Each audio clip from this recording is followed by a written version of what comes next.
Como vimos, toda entidade de transação possui uma lógica que é sempre validada. A unicidade dos identificadores, ou seja, que não existam dois registros com o mesmo valor para o identificador, seja no nível principal ou em um subnível, e a integridade referencial, ou seja, que se existir relação com outras tabelas, a inserção, a atualização ou exclusão de um registro não deixe informações inconsistentes. Essa lógica é universal, válida e aplicada a toda transação. Mas depois temos uma lógica particular, específica de cada entidade e, portanto, variável. Por exemplo, suponhamos que jamais deva ser armazenado um cliente sem nome. Em outras palavras, existe uma regra de negócio ou da realidade que estamos modelando com nosso sistema de informação que indica que seria um erro que um cliente ficasse no banco de dados sem nome. Isso não deve ser permitido. Como conseguimos declarar essa lógica no Genesis e garantir que ela seja cumprida?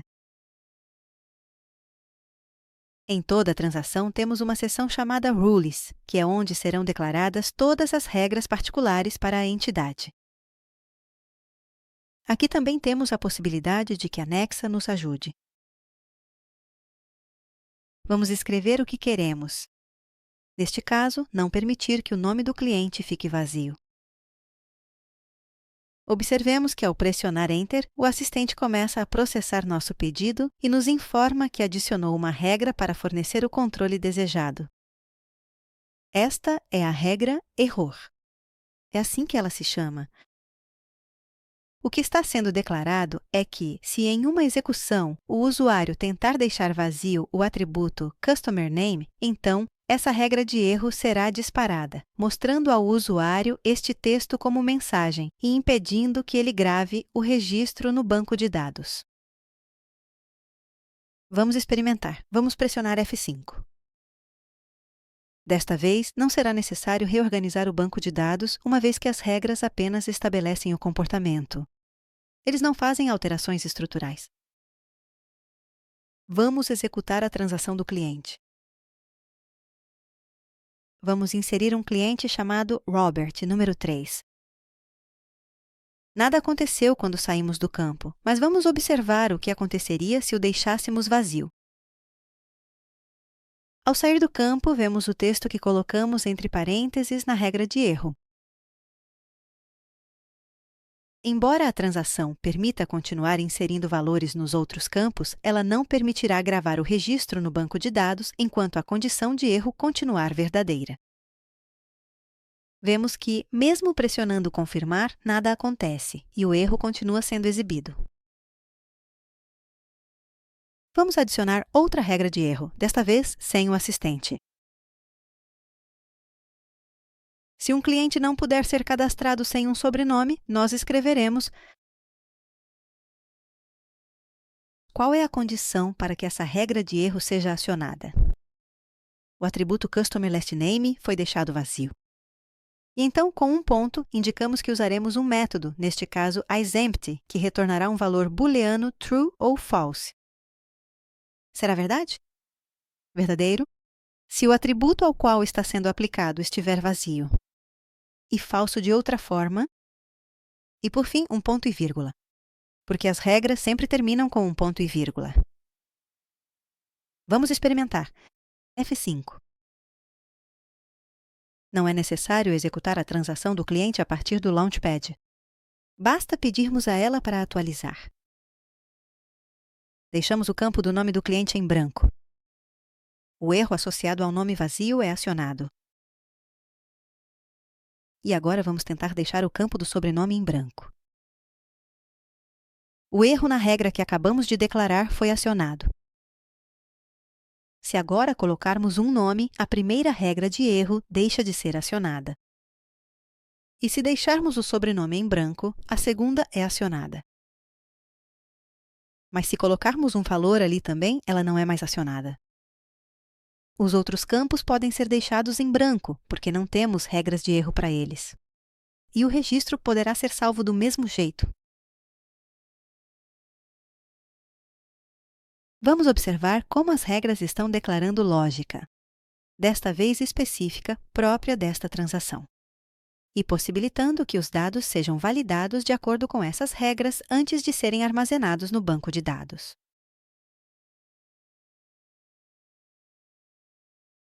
Assim como temos uma regra de erro cujo objetivo é não permitir o salvamento no banco de dados até que a condição de erro seja resolvida, exibindo uma mensagem para o usuário, também temos uma regra que apenas exibe mensagens de advertência para o usuário sem impedir o salvamento. É a regra "Obrigado". Mensagem: por exemplo, suponha que queiramos avisar o usuário de que ele deixou seu número de telefone em branco, mas sem obrigá-lo a digitá-lo. Observamos que a regra de erro foi alterada para esta outra, MSG, que significa mensagem. Vamos experimentar. F5. Vamos editar, por exemplo, o último cliente que entrou e que ficou sem telefone. Vamos colocar um endereço qualquer e agora deixar o telefone em branco e sair do campo. A mensagem definida está sendo exibida como um aviso e, ao contrário da regra de erro, aqui conseguiremos gravar. Se a agência de viagens nos informar que precisa registrar a data em que cada cliente é adicionado ao sistema, precisaremos de um novo atributo. Em vez de escrever aqui o atributo e seu tipo de dado, também poderíamos usar o assistente. Vamos pedir isso a ele.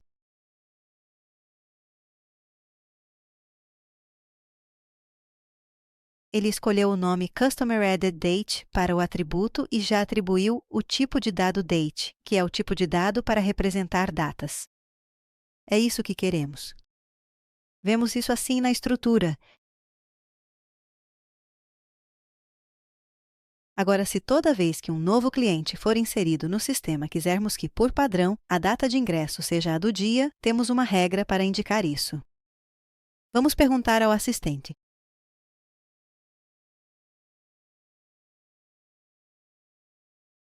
Propõe-se a regra default, que possui dois parâmetros. O primeiro é o atributo ao qual você deseja atribuir o valor padrão, e o segundo é o valor padrão, ou o cálculo para obtê-lo. No nosso caso, estamos usando a função today, que consulta o servidor para obter a data de hoje e a retorna. Vamos experimentar. F5. Neste caso, o banco de dados precisa ser reorganizado, pois o atributo Customer@Date deve ser adicionado à tabela de clientes. Por isso, ele diz que o cliente precisa de conversão.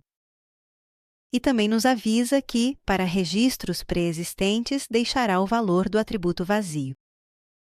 A regra padrão não se aplicará a registros que já existiam, mas apenas a novos registros. Vamos clicar em Reorganizar. Vamos executar. Vemos que a transação é aberta no modo Inserir. Está aguardando que inserimos um novo cliente e, portanto, já aparece o valor da data de hoje como padrão. Na verdade, se editarmos os registros anteriores, por exemplo, o primeiro, vemos que sua data ficou vazia, justamente pelo que foi informado no relatório de análise de impacto, de que para registros pré-existentes o valor ficaria vazio. Como sabemos, estamos em modo de atualização. Por exemplo, se trocarmos de telefone e deixarmos o campo vazio, veremos a regra de mensagem ser acionada, mas no modo de atualização, a regra padrão não é acionada. Vamos ver se conseguimos gravar. A data permanecerá em branco. Aproveitamos também para observar que, por se tratar de um atributo do tipo de dados data, esse ícone aparece para que possamos acessar o calendário e escolher a data de uma forma mais intuitiva. Assim, por exemplo, poderíamos escolher esta data para carregá-la no cliente 1 e, ao confirmar, lá a vemos. Agora, se quisermos cadastrar um cliente 4, ao sair do campo ID, é detectado que esse cliente não existia, então a transação é colocada em modo de inserção. Queremos inserir um novo cliente e, portanto, agora sim, a regra padrão foi acionada. Vamos chamar assim o novo cliente 1. Vemos que, à medida que vamos passando pelos campos, as regras associadas vão sendo acionadas. E ao chegar no campo da data, podemos deixar a data padrão, que é a de hoje, ou também podemos escolher outra, seja com esta ajuda ou digitando diretamente. Ali vemos como a informação ficou gravada. O que acabamos de ver é próprio do funcionamento da regra padrão. Só é acionada se a transação estiver no modo de inserção, ou seja, somente quando um novo registro vai ser inserido. Em nenhum outro caso. E, além disso, permite ao usuário modificar esse valor pré-definido. A regra padrão é um caso especial de regra de atribuição.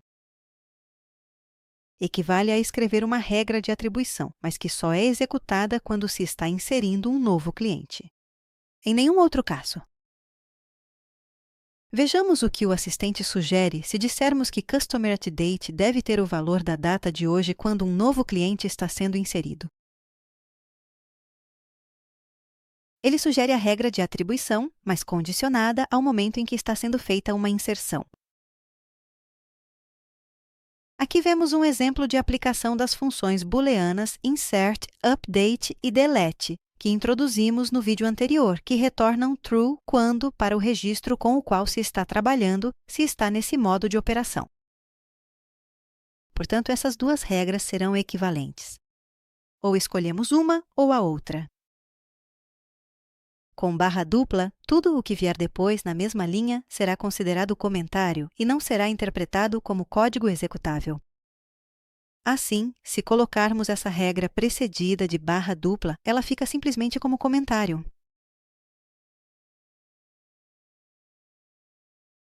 Suponhamos que, além de atribuir um valor padrão ao atributo CustomerAddedDate, tivéssemos que impor outra regra, que a data de ingresso nunca possa ser uma data futura, ou seja, será uma data no passado ou a data de hoje, mas nunca uma posterior. E isso deve valer tanto para quando um novo cliente é cadastrado, quanto para quando um já existente é atualizado. Ao pedir isso ao assistente, vemos que ele escolheu uma regra de erro que será acionada apenas quando o valor de CustomerAddedDate for maior que a data retornada pela função today. Vamos testar F5. Vamos editar, por exemplo, o primeiro cliente e tentar alterar a data para uma posterior ao dia de hoje. Vemos que a regra de erro é acionada. E o mesmo acontecerá se quisermos inserir um novo cliente, alterando a data padrão para uma no futuro. Neste caso, duas regras terão sido acionadas sobre o atributo, primeiro a padrão e depois a de erro. Ou seja, temos duas regras relacionadas ao mesmo atributo, onde uma atribui valor e a outra controla se o valor atende a determinada condição. A regra padrão só será acionada se o modo for insert, enquanto a de erro não está condicionada ao modo, portanto, será acionada sempre que a condição do if for satisfeita em qualquer um dos modos. O que aconteceria se as tivéssemos escrito na ordem inversa? Primeiro a de erro e depois a padrão. O mesmo, porque elas sempre serão avaliadas nessa ordem. Primeiro a que atribui valor ao atributo, no nosso caso a padrão.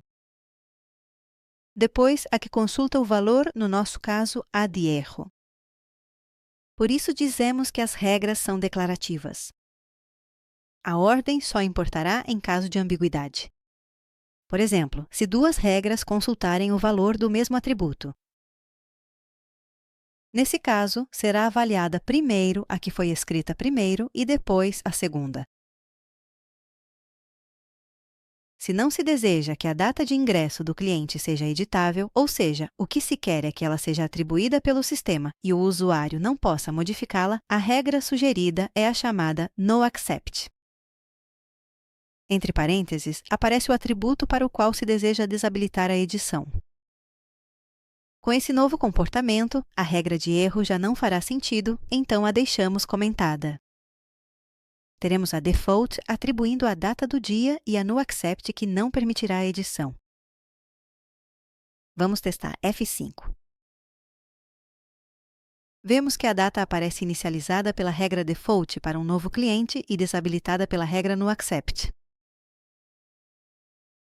Registros pré-existentes, vemos que não há registros pré-existentes para a regra default, mas sim para a no accept. Se quisermos que, ao inserir um novo registro, seja colocada a data de hoje e não seja permitido modificar, mas ao atualizar um registro, o usuário possa alterá-la, embora nunca para uma data futura, então descomentaríamos a regra de erro e adicionaríamos a regra no accept a condição if insert. Em resumo, vimos que as regras permitem declarar lógica, própria da transação em que são escritas, que a partir daí é assegurada. Vemos todas essas regras dentre as muitas que podem ser utilizadas. Em alguns casos, permitem validações de dados, em outros, atribuições, em outros, restringem o que pode ser feito a partir da interface do usuário, ou, como veremos mais adiante, em outros casos, permitem definir passagem de parâmetros para a comunicação com outros objetos. Também existe a regra serial, que permite numerar sequencialmente as linhas do segundo nível de uma transação. Por exemplo, no nosso caso, os IDs das cidades dos países, já que para City ID não era considerada a propriedade autonumber. Também vimos que as regras podem condicionar sua execução de acordo com alguma expressão que retorne true ou false. Por exemplo, se o valor de um atributo está vazio, se é maior que um valor constante ou retornado por alguma função, ou se está sendo inserido, atualizado ou excluído. Em todos os casos, a avaliação da condição fará com que a regra seja disparada ou não. Nos próximos vídeos, veremos alguns aspectos importantes das regras.